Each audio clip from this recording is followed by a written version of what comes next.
The 90s was an odd era, to say the least. It was a time where we had lights in our sneakers, we recorded music off the radio onto cassettes, anthropomorphic animal superheroes ruled the cartoon landscape, dressing like this was normal, and the only porn we had access to were weird foreign movies that got played at 1 AM on public broadcast channels that could never be fucking tuned into our TVs correctly. We were also completely spoiled for amazing games. We were introduced to the likes of Super Mario World, Chrono Trigger, Super Metroid, Mega Man X, and A Link to the Past. Brilliant, creative games that pushed the medium forward in so many interesting ways. And then there was ToeJam and Earl. ToeJam and Earl are aliens from planet Funkotron that dress like high school dropouts from a bizarro version of Clueless that was written by David Cronenberg. Alright, first of all, ToeJam? ToeJam. ToeJam tea! That's fucked. You're fucked. Seriously, that's worse than the Battletoads being named after skin conditions. These two cool dudes cruise around in their spaceship blasting Herbie Hancock-inspired MIDI tunes. Yeah, pump that bass. Then this wiggly-eyed potato fuck over here decides to drive the ship into an asteroid and they just happen to crash land on Earth. The most insane planet in the galaxy. What, you don't believe me? Look, says right there. Most insane planet. How dare you question me? Well, they weren't kidding. Look at all this shit. It's filled with devils, flying babies, goofy wizards, sentient rabid mailboxes. The entire planet is apparently a bunch of floating islands, and why am I shitting rose bushes? Now I'm emitting fireworks and a rain cloud just called me a doofus. Hello, hula girl. Okay, stop hula dancing now, please. It keeps doing it. Stop. I can't stop dancing. I can't stop dancing. So throughout the game, you find these random gifts that contain items, power-ups, or traps. But you don't find out what's in the gifts until you open them. It's a mechanic popularized by an old game called Rogue, a game which blazed the trail for roguelikes as we know them today. It's a fun mechanic when it's done right, but there isn't enough depth in any part of the game to make that kind of system work properly. There's no strategy here. Oh, what's that? Is that a baguette? A potato? Oh. It's an awesome snowboard. It's an awesome snowboard. What the fuck? Yeah, sweet. Please continue. Please continue doing that. Awesome. What is that guy doing? Is he actually... Hey, what are you... Oh, of course. Of course it's a that. Why wouldn't it be one of them? This is all the game is. You just walk. Seriously, apart from the random gifts you get and the giant baguettes that you occasionally have to find, all you do is walk and hope that the enemies don't notice you before you can block them with some random bit of terrain because everything's fucking faster than you. Look, even the ground moves fucking faster than you do.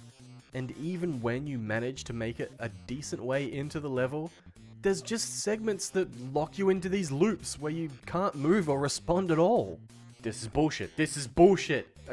That's it. I'm done. I'm done. Oh, but we aren't finished yet. There was a sequel to the original Genesis game called Panic on Funkotron. At the end of the first game, when you fix your ship and fly back to your home planet, a bunch of humans apparently latch on Queen Xenomorph style, survive the journey across the galaxy, and decide to start fucking shit up on Funkotron. She just straight up shin kicks him.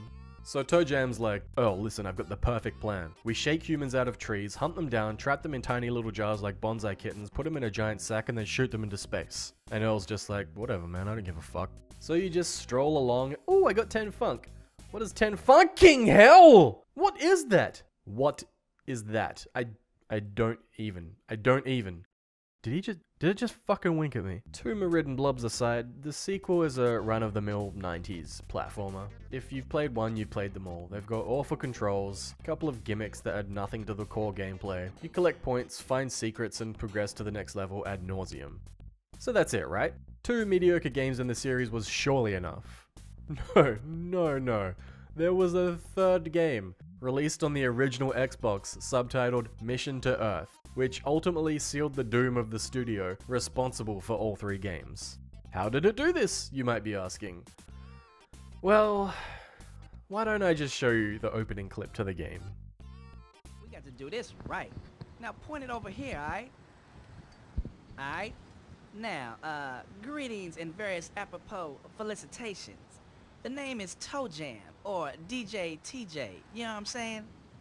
My homeboy Big Earl and myself, that's ToeJam, with a capital T, capital J, also known as Master T, have been called upon to save the universe and all that. We just got to get Letitia and then we can go and get busy. You know what I'm saying? I'm gonna stop it here to be polite to you, but it goes on like this for its entirety. It's the most inane, cringeworthy shit I've ever seen in a game. Even the loading screens are horrible. Everything in this game is more awkward than that weird basketball match in Catwoman where Halle Berry and that guy from Law & Order grind on each other while a bunch of children cheer them on. Seriously, what was with that scene? Once you make it past all the shitty dialogue and stereotypes, and there are many. Aloha oi. This is a Jewish Hawaiian greeting which means hello and don't touch my coconuts. It becomes one of the most boring 3D platformers in existence. Alright, from a purely mechanical standpoint, it's actually almost decent. The controls are responsive, there's a good amount of different mission types, and there's a whole bunch of item upgrades that change the way you interact with the world. The problem lies in the dressing, the awful writing, the terrible characters, and non-existent level design. Everything that is meant to tie the mechanics together and form a cohesive experience seems to be a complete afterthought or just not thought about at all. And everything that does work is just so underwhelmingly standard, a lot like its predecessor really. At least the first game tried something unique and had some quirky designs. It didn't really hit its mark and it's mostly a chore to play, but you've got to respect the effort they put into trying something different. So yeah, this game sold so poorly that the studio behind the entire series had to shut down. One of the founders opened up a coaching business and the other started a new studio called Human Nature and currently owns the ToeJam and Earl IP. Will we ever see another ToeJam and Earl game? Well, if it's anything like the last one, then I sincerely fucking hope not.